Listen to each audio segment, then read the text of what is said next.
Good morning, everyone. It's Robert from On My Turntable. Hope you're having a great morning this morning. It is Friday morning. It's a coffee kind of morning. Good coffee. Um, Having a blast doing a couple series lately. I've been doing my albums to discover series through Discog Shuffle, which I'm so happy I come up with that. I don't think it's an original idea. I just made it mine, I guess. Um, but it's a cool way to rediscover the albums that you have in your collection, and it's all by random.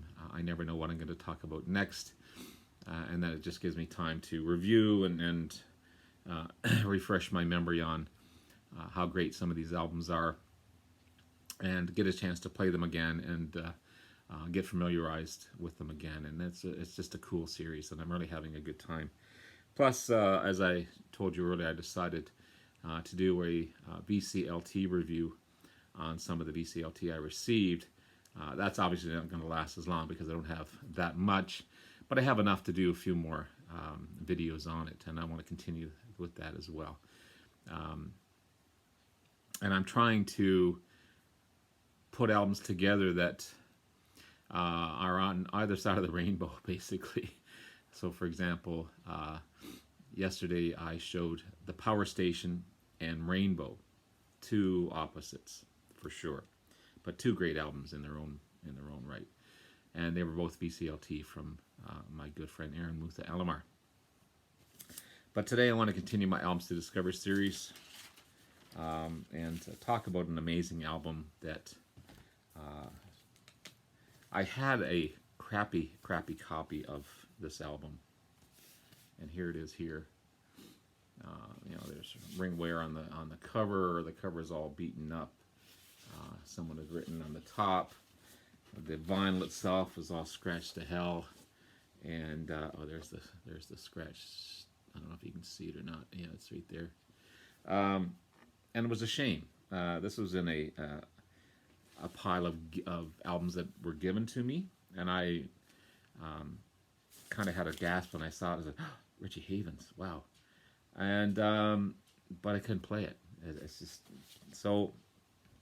I found on Amazon a much better copy, 180 gram version of it from the original Mono Masters, 1967 masterpiece on the Verve label. The original markings on the album as far as the song lists and the players and everything else. And so happy to have this. It's just remarkable.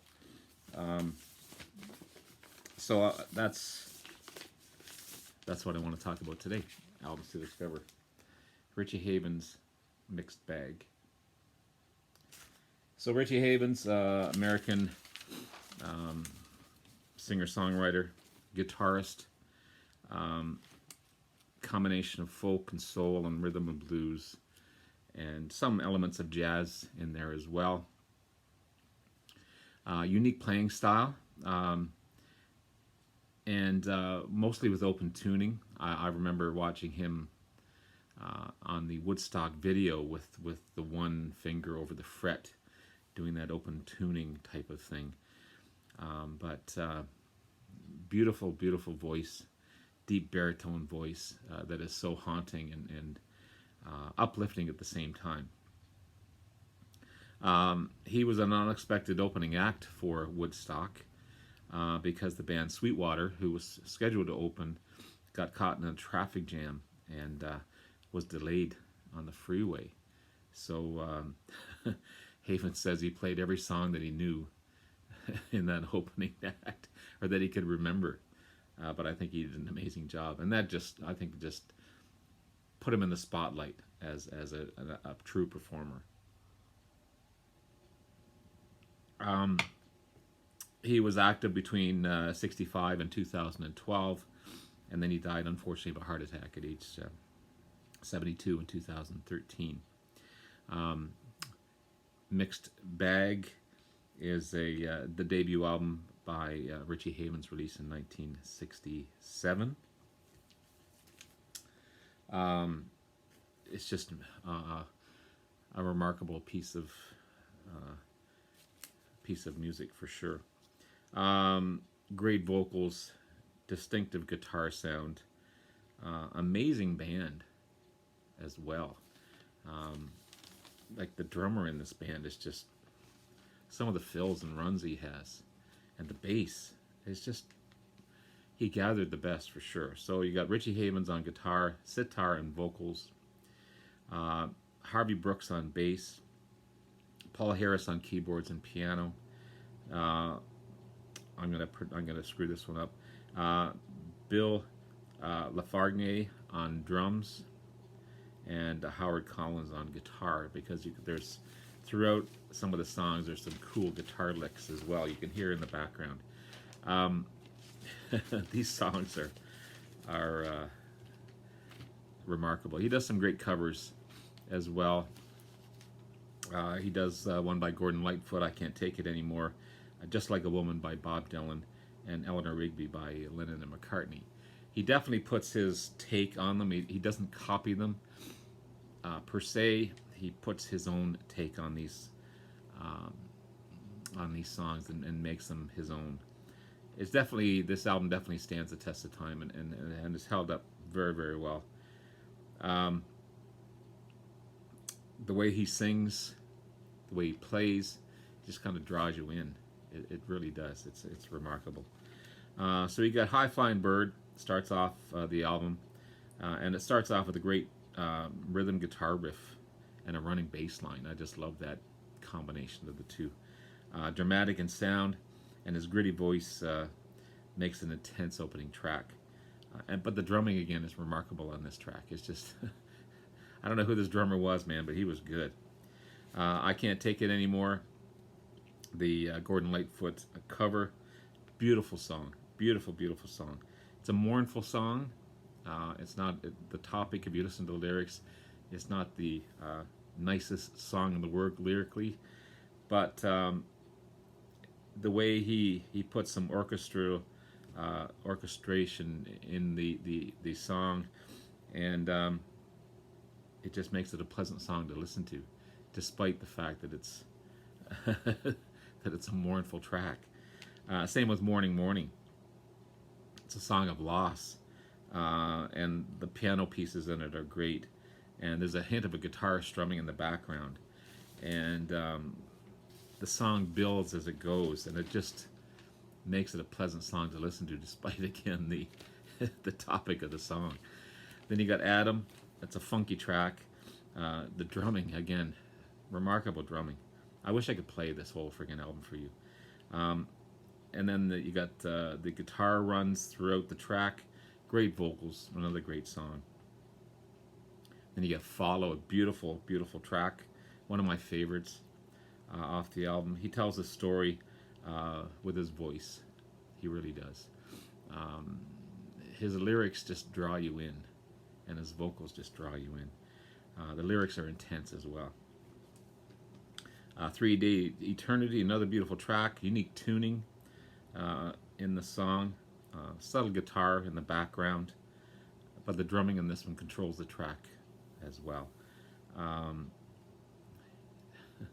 I can't say much more. I can't say more about his voice, how great it is. Sandy, I used this on my unique Valentine's songs. I tried to pick songs that were unique, and I chose Sandy for this album. Sandy, it's a jazzy kind of song. It's got a 50s style to it. So a story about a secret love affair. You can't tell anyone about it, but it's just, you could see him on a variety show or something singing this song with those weird stage setups that they had in the variety shows. But it's a great song. I don't want to take anything away from it. Then you got his classic standby, Handsome Johnny. It's a trademark theme song for him. It's a rebellion style song about war, and it was a powerful song for the time, and that was highlighted in the Woodstock film as well. And then you got San Francisco Blues. It's a light and airy track, um, but it's got some great rhythm and blues throughout as well. The vocal range on this one is remarkable. Um, Different tuning in the vocals is just, and you can hear a guitar lick in the background. It's great. Then you got Dylan's "Just Like a Woman," heavy bass and piano licks throughout. It does a great song on this. Sorry, great job on this beautiful song. It is a beautiful song by Dylan for sure.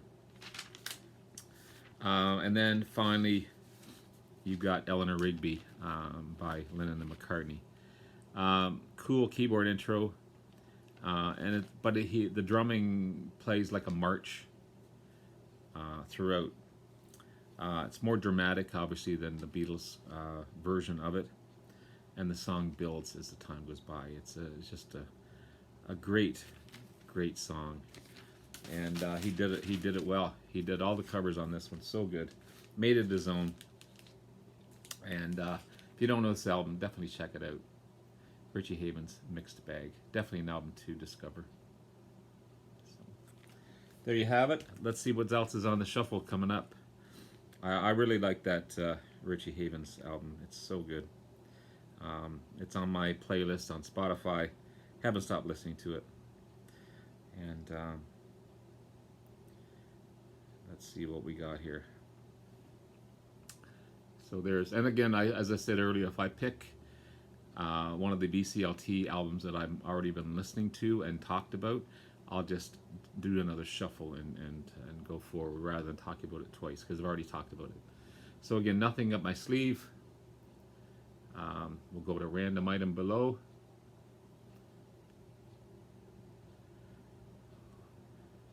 Echo and the Bunnymen. Lovely. Love it. I've got a great box set with this album in it, and I'm looking forward to that. 1987, I think this is their debut album. Looking forward to that one. Awesome, awesome stuff.